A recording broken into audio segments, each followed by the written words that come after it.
Yannick. I work for the design team at Dvele, and we're in the Transcend Vision home right now.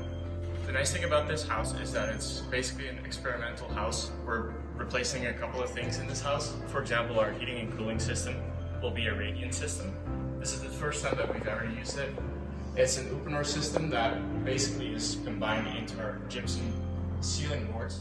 So you can see in between our roof trusses up above that we have blocked across all of our roof trusses, and that's basically to hold this Uponor system in place. What you can already see in here as well is the Uponor sprinkler system. It's another thing that's new on this house. This is the first time we've actually installed our sprinklers ourselves in-house, and I'd say so far so good. Furthermore, we can see the ERV exhaust port for the kitchen. So once we get into the second module, I'll point out the place where the actual ERV will sit. It's basically the ventilation system of the house. We also refer to it as the lungs of the house.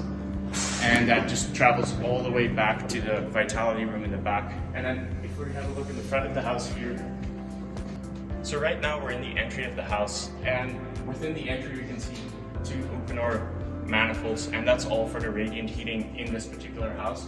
So we basically have manifolds like this in every module, and that way the stitching on site between the two modules will become much more efficient rather than us trying to have a crossover between like hundreds of pipes back and forth. We'll just have like two connection points, and this one is located in the entry. It will be covered with a nice drywall panel so it blends in with the rest of the design.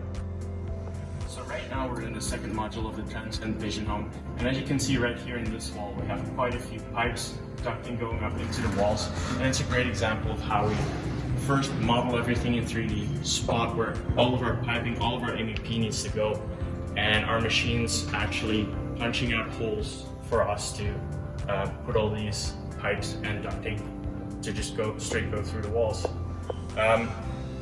This is all done prior to production, just to make production as smooth as possible and to ensure that we never run into any production issues. Since we're in the second mod, the actual mechanical room is in this module as well. So all of these pipes and ducts will all travel to a central location within the house. So right now we're in the mechanical room, and this is basically the heart, the lungs of the entire house. So right now there's not a lot going on here, but in the future this will be full of equipment. Right now, for example, we just have like a Schneider indoor breaker panel here. We have our Uponor radiant manifold right there. There's another breaker panel just past it. And on this entire wall, right now, we can't see anything, but this will be entirely dedicated to solar on this house. Jinko is providing indoor batteries that we're going to use for this particular building. On this entire side of the wall, we'll basically have our ventilation system on the left-hand side. We will also have a dehumidifier pretty much right here in the middle, and then we'll have two big storage tanks on the right-hand side here for the radiant system.